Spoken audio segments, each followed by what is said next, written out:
Pete Yost here for the Unbuilt It podcast with a word about our sponsor, Huber Engineered Woods. There are really three reasons why I think Huber Engineered Woods stands out, and it's a big part of why they're a sponsor of our Unbuilt It podcast. First, they develop systems of products. The products are compatible and integrated. Makes our jobs a lot more easy in the field and when specifying. Second is superior tech support. There are really good website resources that they have developed for the application of their products, but they also have an outstanding 800 numbered tech team that really knows their stuff. And the last is a really active technical research and development team with whom I've done a lot of work over the years, and I have a lot of faith in the information I get from them when I have questions about product performance. So that's it. That's our high performance sponsor. Now on to the podcast. Welcome to the Unbuilt It podcast. I'm Jake Bruton. Today I'm joined by Steve Basic and Peter Yost. Say Potty hello. Pete. Potty Pete. Hello. And today we are going to do another Q&A session here. Great. Unfortunately, we didn't bring the questions. We just brought the no. Isn't that what we said last time? Let's bring the answers and see if somebody else can come up with the questions. So, do we want to just jump right in? Or do we have any banter? Did we already get the banter out of the way with the conversation we already had? Bantered out. You're bantered out, huh? I can probably always find more. I just want to say I like the Q&A because we get to, sort of be a bit more spontaneous. Although, really, do we need to be a bit more spontaneous than we currently are? I think the Q&A are fun. I hate the Q&A. Okay. But then again, I hate everything. So Well, you're going to participate either way, though, right? Exactly. Okay. So let's start with a question from Michael. And Michael, I'm guessing, is a new listener because he's referencing episode 15. And I think we're into the 60s or 70s now. So Michael's, what is that? Halfway through year one of the podcast. Maybe he's like just listening to him 7 times because that's what the science says. I 7 times before you actually grasp the concept. Interesting. I'm following up on my question after listening to episode 15, in which Jake describes the monolithic slab-on-grade house he built for his parents in '99. Let's go back and recap for anybody who hasn't recently listened to episode 15. Excuse me. Maybe the thing you should do now is pause this, go back. But episode 15, in this conversation, we talked about insulation on the outside. We're talking about foundations. And we built a house for my parents, in 1999, traditional turn-down slab. So trench footing, 2x10 sitting on the ground after that, slab poured inside the 2x10. We took R10 or 2-inch XPS. We construction adhesived it to the outside of the foundation, and then we did brake metal on the outside of that, like you would use for bending around your soffit work or your fascia to cap it. And it looked really nice. White water table all the way down to grade all the way around the house. It looked really nice until the first time the guy that mowed the grass's son came to help him, and he weeded it up against the house and peeled pieces back and whatnot. But when my parents went to sell that house in 2016, the inspector said, I cannot give you an inspection on the foundation if it's covered up. So all that has to come off. Whoa. And my dad was just like, all right, screw it. I don't care. I want to sell the house. I'll take all that off there, thinking like, you're ruining it. It's going to be cold now and all this. We peeled it off, and it was like 60 to 70% gone. The foam had been eaten away by bugs and moved out of the way by rodents and snake skins, and like it had not been a good assembly. And for me, it was one of those moments where I was like, yeah, we definitely should not be putting stuff outside that's hard to protect. So it's like insulation as habitat. Yeah. And it just became a community, if you will.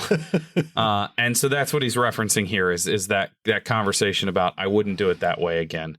I've thought about it again since then, and I still don't think I would do it that way. I'm not sure if I can come up with a way where I would feel like it is full-time protected for good. So his question is, I understand what you constructed was very similar to the assembly detailed below. He gives us a picture, which is basically the same thing I just described. And he says, does that mean that you feel a monolithic slab-on-grade should not be insulated at the slab edge with rigid insulation and sheet metal? That's a very simple one.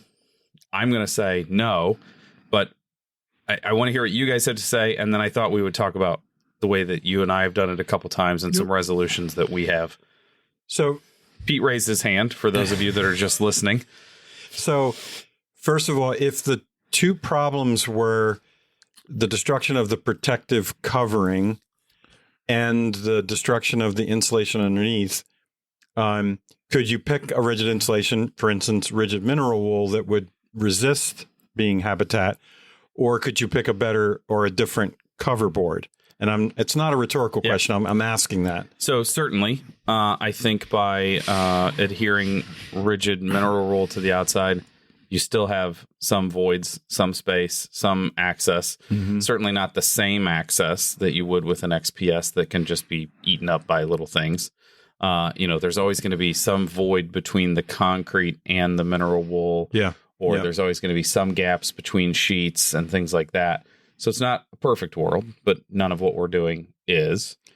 But, can we find a protective covering material that looks nice more than the first day? Parch coat or something that... Well, and I've done parch coats that get beat to crap by weed whackers. So, Steve, do you know of a... Yep, I do.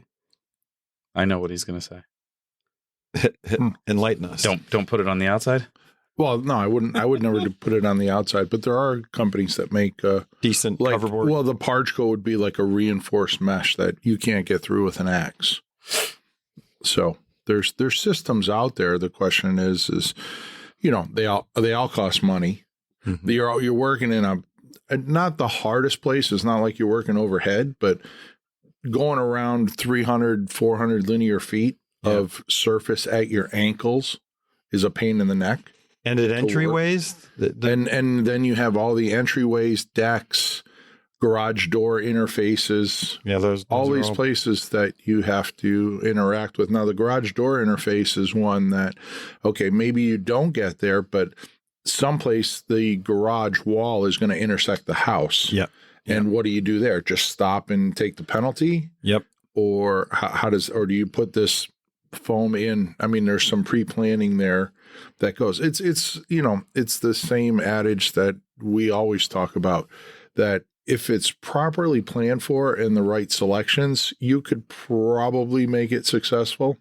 I think it's a challenge. What about the planar issue? Like if you have that 2 inches of insulation on the outside, then you're trying to line it up with the wall above. Is that also something you have to overcome as you go along? Well, I think the way Jake explained it, doing the trench footing and then the 2x10 on the top, you're going to have some kind of shelf and displacement there. So that's going to be a total pain in the ass. Yep. It's you need a stem wall. Yeah. Right. So you're changing, you're losing the efficiency of that trench footing. Right. To gain a nice planar surface to then install this on. But you could do something like maybe the 2x10 goes to a 2x12, goes down a little deeper. You spray the outside with closed cell foam or something. I don't know. But then rodents and stuff are just going to chew and get in there. So there's really, what we're saying, I think all three of us agree, is that it can be done. It's not our preference. But it is not our preference by a long shot. So I have one easy solution for all this. Really thick carpet pad and really good carpet. And just pretend that the floor is not cold and just live on carpet because it feels warmer. It's still a challenge. Yeah. I mean, my original house, before I insulated the top of it, was like we had a nice thick carpet and stuff. There was a noticeable, very easily noticed difference when you walked within 2 feet of the exterior wall in February. Yeah. It was cold. So Jake and I were talking about this because how much, if at all, that you need to insulate that slabbage is pretty climate dependent. I was talking to Coda about this a long time ago in Atlanta, I think, which is climate zone 3, that he thought approximately that the energy penalty for not insulating the slabbage in Atlanta was around a 10% rough, very rough 10% penalty. Well, that means if you go to climates warmer than that, it becomes less of a thermal comfort issue and less of an energy problem. But you go up to climate zone 5, which you were describing for your house. Now, all of a sudden, that in terms of thermal comfort, condensation and the carpet and the covering underneath, all those things just become way more problematic. I've had a lot of people, in like climate zones 5 and above that just say in the wintertime, you can't walk around the outside of the house. Yeah. It is freezing cold. Yep. The floor. And so let's talk solutions if we're going to bring it to the inside. I always push the slab outside of the house. And my latest details insulate on top of the slab. It is the least amount of insulation that you need to buy. It is fully continuous, but So you're saying pour the exact same assembly that we poured for that house in 99, footing with a slab sitting on top of it. All of your regular MEP stuff comes through it the way it normally would, your water lines, your sewer lines and everything. And then you're saying, let's use that as our building platform, and we'll put insulation on top of that. Yes. And the beauty is you can climate tune the level of insulation to where you are. So if you're in Atlanta, kind of like a slider detail for slabs. So if you're in Atlanta, maybe you only put an inch or inch and a half of Subterra or something on top. If you're in Minneapolis, you put 4 inches of EPS on that floor. And so you're pushing the concrete slab outside. Pushing the concrete slab thermally outside of the building. And you can maintain 100% continuity. Yep. Yeah, because you can get one solid except for bearing points, but I'll give up 4 or 5 point loads that are 6 inches square. Yeah, or the stuff that you and I are building that aren't ridiculously scaled. I don't think we've done one yet that had a bearing point. No, we just flew from outside wall to outside wall. So one quick caveat, which is if you're doing a radiant floor slab heating system, now rather than pushing the slab out, we need to pull it in. And we can do that, right? You either pull the slab all the way in or you push it all the way out. But even if I did that, I would do something like warm board. And when I do the insulation, I do 2 layers of 3/4 inch plywood. So I would just, or Advantech, I would take off the top layer of Advantech and substitute it with warm board's S panel, so you're which saying is 1 inch and 1/8. Not pour the radiant floor system in a topping slab or the concrete. Create another venue for the. Well, I do that venue anyway. Yeah, you do that venue anyway. Yeah, which I bet there's better efficiency out of that because the warm board takes a lot less to heat up than it would to be heating a slab, even if the slab was inside the envelope. And if you have warmed concrete. Now your delta T from indoors and out is even greater, and you're going to have to put in a way more insulation, particularly in a cold climate. I'm working with them on some stuff, and we're going to be doing a house with a system. You're going to be excited. Their engineers are telling me it is the most efficient way to heat water for a heating system out there, the one they're coming out with. So air to water? I can't talk about it. Okay. He is talking about it, but he can't talk about it. Yeah, I'm talking about it. And but since he doesn't really drink much alcohol, we can't use that. We can't apply him. Yeah. I also think while we're on the subject of like that, there's a couple things with the insulation on top of the slab and then subfloor. Number one, you have to select an insulation that is going to carry the load. You can't just put anything down there.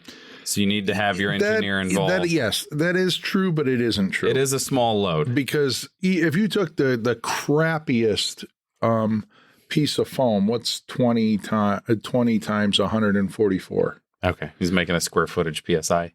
Yeah. Well, I'm doing a PSF. Yeah. But it comes out to 900 pounds per square foot or something with even a 20 PSI rigid foam. So don't come at me with that anymore because it's a dumb calculation. I'm not saying you don't come. I'm just saying people, because the minute he is calling me dumb though. The minute we put that up on social media, people say, what kind of foam is that? Isn't the foam going to crush? No, even at 20 PSI, it's like 900 PSF. Yeah. It's extremely strong. Although there are grades of EPS that are far below 20 PSI. Yeah. So it's not that you can use any EPS. Do 5 PSI. You're still at 600. 600 or 700 pounds per square foot. Yeah, but that stuff just crumbles all over the place. So it's other. Well, you reasons think can't it does, but it doesn't, because you have during an inch and a half. installation, it's just you have got an no inch and a half raft that's floating on it, that's applying a uniform load. It's going to be. It's the conversation that we have when people look at the preformed Schluter pans that we use that are pre-sloped for shower bases. Mhm. They're 300 psi. Wow. Or they're 300 pounds per square foot. What's a fiberglass tub? It's not 1,000 psi. Porcelain I've tile is stepped not in rated. fiberglass tubs and heard them crack under my feet, and I'm only 200 pounds. Yeah. Got it. But even if I stand on two layers, of Advantech, my 200 pounds doesn't go into that 1 square foot. Right. It probably goes into about 20 square feet. Yeah. In reality. Yeah. So 10 pounds a square foot is what I'm exerting. We also should say, full disclosure, the assembly that we're talking about is normally with us 2 layers of Advantech that are glued and screwed, and Huber helped us come up with a fastening schedule. It's a giant raft. Yeah. And they sponsor Home Building Crossroads, which all 3 of us speak for Home Building Crossroads in the podcast. So you're welcome for designing an assembly with 2 layers of subfloor. I worked with their marketing department on that. Yeah, exactly. It's like, why sell one house of floor sheathing when we could sell 2? But it works really well. I did that system on my house as a retrofit. It's a great retrofit system too. Yep. Okay. Next, we have we're calling that answered, right? Yeah. If you wanted to bring the slab inside, I was pretty much done when you said, let's get started, but go ahead. Sorry, I did skip one of the 2 things that we just talked about, Peter. The other way that you could do that if you really wanted concrete floors is you could do a stem wall on the outside with a reverse brick ledge, so that you could do a vertical leg of insulation on the inside of that stem wall, insulate on the top of your aggregate, pour the slab inside of it. So in other words, your slab becomes that floating layer of subfloor that we're talking about. I got 6,000 homes in the Southwest with that detail. Yeah. Any problems with where the exterior wall lines up with the insulation? No, because we always made it work. You have to be pretty you have to understand where that inside face of the foam is, so that when the drywall and the base molding comes down, it's covering that joint. Can we all agree that one approach to solving that is not to put a 45-degree miter in the vertical leg of the insulation? Yeah, let's not do that. Holy smokes. Yeah, that's we won't just crazy. So the first time that we did that assembly, we definitely ended up adding base shoe to a house that didn't need base shoe. It's aesthetically. You bring up that detail because I'm in a cranky mood this morning.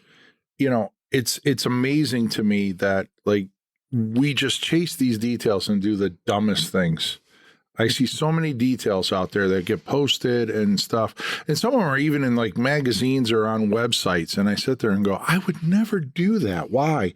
Just make that brick shelf an inch bigger. Make the foundation wall an inch wider or something. People say, that costs more money. Okay, it does. But doing the right thing costs a certain amount of money to get the system right. Yep. Buying 2x6s instead of 2x4s for the walls also costs money. Yeah, exactly. Yeah. Okay. When designing to mitigate moisture, this is from Brennan. Hello, Brennan. Thank you. Do we know where Brennan's from? Virginia. What did we say? The big VA. We looked it up. It was Richmond, I thought. Yeah. Richmond, Virginia. Oh, so climate zone 4A. Yeah. We got other friends there. What's those guys' names? Haynes? Tom Haynes. Yeah. Yeah. Hello, Tom. High performance builder. And I'm sure he listens. Great guy. When designing to mitigate moisture buildup at the ridge of a conditioned attic, is the general consensus that it is enough to utilize the mechanical system coupled with a dehumidifier to manage the moisture from the house, or would it be best practice to design some sort of ridge with a semi-permeable vapor open membrane over the ridge? So we're talking about an unvented roof assembly where the insulation and the air control are at the rafters. Yep. Okay. And moisture migration at the ridge or through the whole assembly, which leads to the ridge eventually. Right. So the first response is you have just designed a cathedralized attic, and the definition of cathedralized attic is it's not a cathedral ceiling where people are looking up at it. It's a dedicated space, but it's not living space. It's mainly for the mechanical systems. So when you look around, you're looking at probably the insulation and the air sealing materials. The code the most current energy code requires that you do something to move that air in that assembly so that moisture does not accumulate at the ridge. In other words, you're supplying something into there, and you can dehumidify it, or you can simply supply conditioned air to that space at 50 CFM per 1,000 square feet of floor area. That's what the code says. And I that's believe a weird calculation that they use floor area and not volume, because that's a wildly different number for. I'm not quite sure why we use floor area, but it's interesting that we use that for crawl spaces too, that you have to move 50 CFM through 1,000 square feet. But anyway, just move the air. Don't allow the moisture to accumulate at the ridge. Now, the idea of a vapor permeable ridge detail, now everyone in climate zones 1 through 3 should go look at the details on buildingscience.com resources for vapor diffusion ports. And those are specifically to address air permeable unvented roof assemblies with cellulose insulation because it's less expensive, or some people choose it for its environmental profile. And Joe and his crew at Building Science Corporation have shown through their testing that at climate zone 3 and below, you can put in a highly vapor permeable air sealed cap, and you'll get enough moisture migration out through that cap to keep that assembly safe and dry. Joe has tried to push this to colder climates, and I think the research is still ongoing.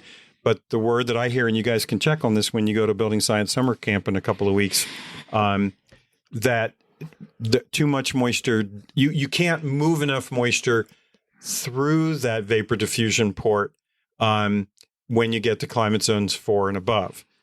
So the answer is you would have to, per the code, in an unvented assembly like that, use an air impermeable cavity insulation, not a air permeable in cavity conjunction insulation. with the vapor. In conjunction with the vapor diffusion ports. And in the 2018 code and all above that, there's a section in the code R806.5, which is dealing with... He doesn't have notes, by the way. He pulled that out of thin air. No, I reference this so often because this comes up an awful lot. I'm going to check it.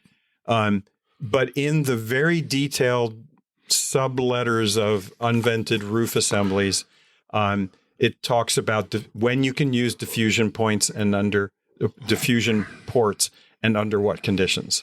And so why the difference for climate zone 4, 5, and 6 at delta T?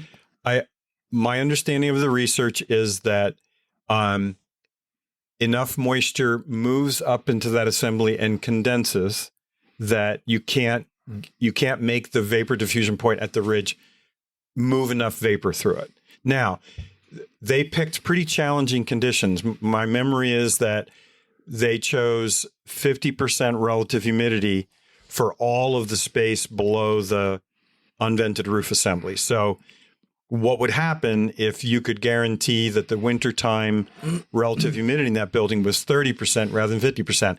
I bet you could move it to work into climate zones 4 and 5. That begs, if I was to answer this question, I would have backed the truck back up to the loading dock and said, before we even get into the attic and start designing it, be concerned with what level of moisture are you allowing to migrate to the attic. Correct. Right. Yes. So you're talking 50, 60 plus % relative humidity in the attic. And how do we deal with that? But Brennan, understand that dealing with that moisture load inside the house before it gets to the attic with proper ventilation and venting, then you can minimize that problem. You could even put like a Sega Myrex in the ceiling plane that just slows the amount of moisture that's going to migrate into the attic. So you're right, except the code is very clear under what condition you can use that. And they do not mention smart vapor retarders as part of a strategy for using air permeable cavity insulation. That's why I don't follow the code. You heard it here first. Steve is not a code follower. Anyway, it's a great question, but there's great resources for this topic. So one of the things that I was thinking about when you were describing all of this too is a conversation I've had with multiple people where they go, well, how can it be vapor open but airtight?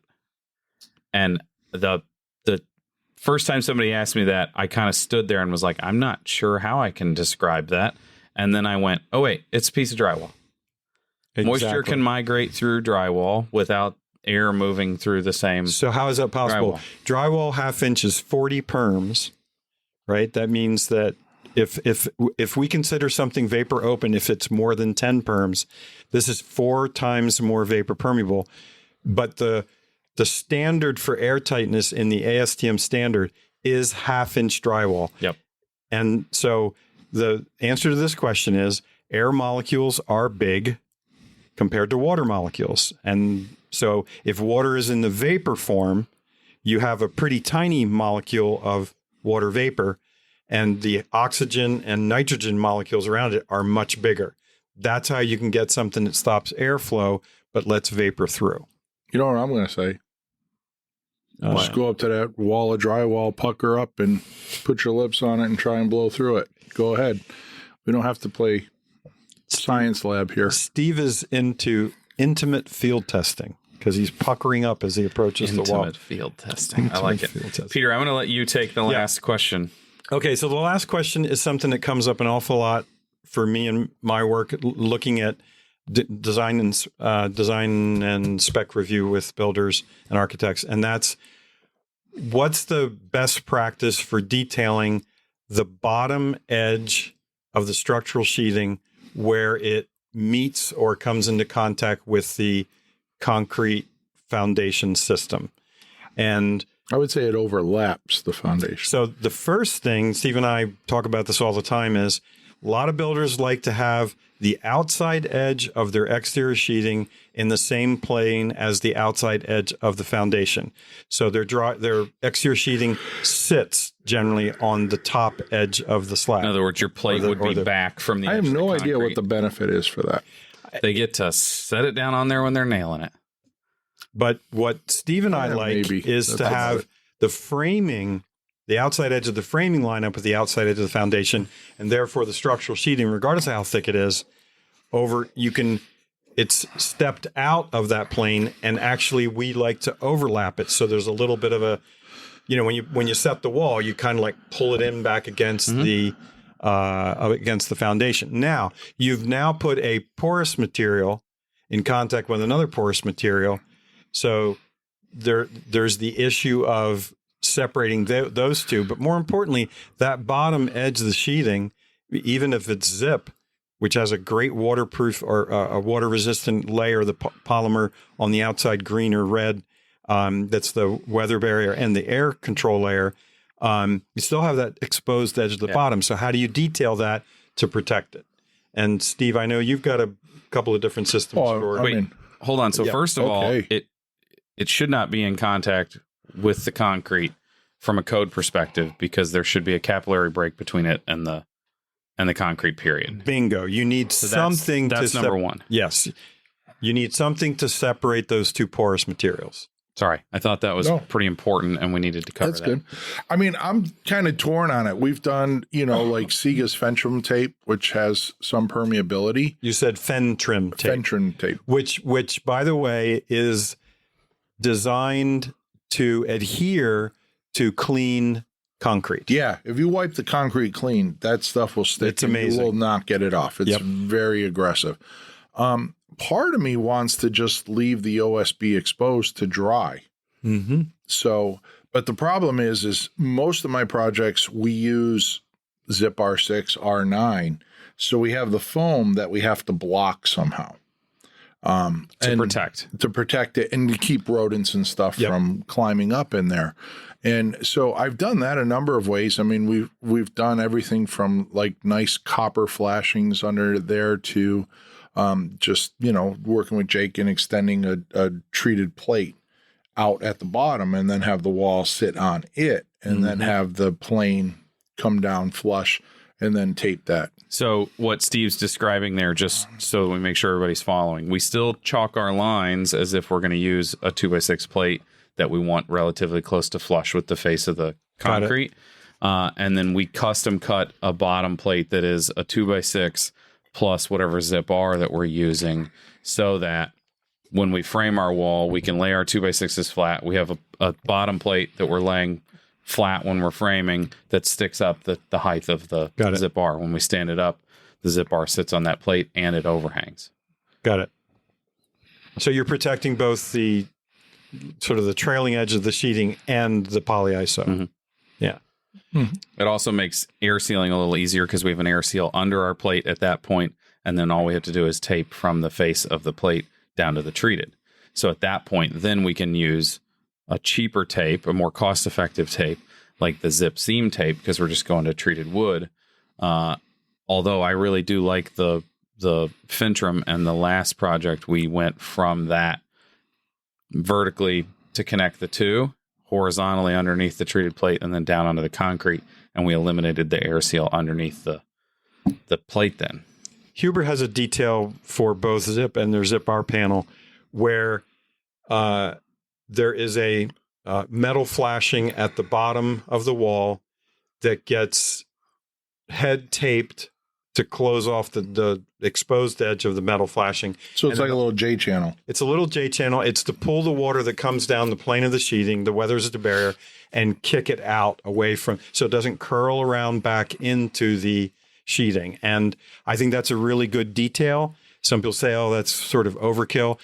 There's a bit of a debate about the approach of taking a liquid flash of some sort and mucking the crap out of everything at the bottom edge as both a way of protecting it from getting wet and also to keep it air sealed where it meets the concrete.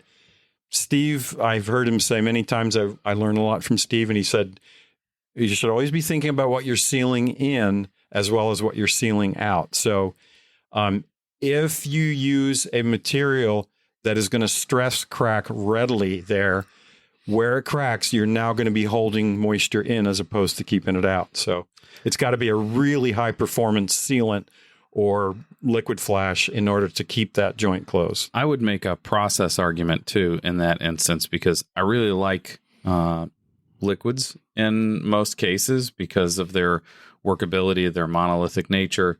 The problem is anything at that height is a crappy laying on the ground job. And trying to work with liquid when it's dripping and you're trying to keep it off the foundation so that nobody sees it. We've done it. We did it at the Prairie House. We used a liquid in that instance, and I ended up going around with a brush attached to my grinder, cleaning a bunch of liquid flash off, trying to, Interesting. So I'm not, it's harder to screw up a tape detail there than it is to screw up a liquid detail there. It's one of the places that I make an argument that we ought to just use the tape. Interesting. Good. Yeah. What he said. Okay. That's all we got. That's it? That's it for today's Q&A. 3 questions. That's all we got. Should I make up a question? Sure. No, we're good. We're at 30 You're going to ask me minutes. the meaning of life. No. I'm going to give you the City Slickers answer. For one, I wouldn't go to you for that answer. It's the one thing. Remember, I'm the lotus flower. That's so not you can cool. come to me with these kind of questions. I just laughed. That's not cool. I'm not supposed to laugh. Okay, we're going to say thank you for listening today. Don't forget to subscribe to us on YouTube. There's content that publishes every day of the week, or not every day of the week, Tuesdays and Thursdays on our Scared the YouTube crap channel. out of me every day of the week. Pete said, we have a YouTube channel? What's YouTube? YouTube. Is that on the computer? We tube. We all tube. If you want to send us questions at unbuilditpodcast. When we have time, we email a response right away. It doesn't always happen. Sometimes all of us have other jobs that keep us busy, and sometimes your questions just wind up here. So give us some patience when you send a question. It may take us a little while to answer it, but we do thank you for sending them in, because the Q&As are one of my favorite. We should let people know I do just-in-time delivery of answers, but it's expensive. Yes. So if you really have some good Q&A questions, send them to Pete instead of to us. That's all for today. Thanks for listening. Bye now. Thanks, everybody.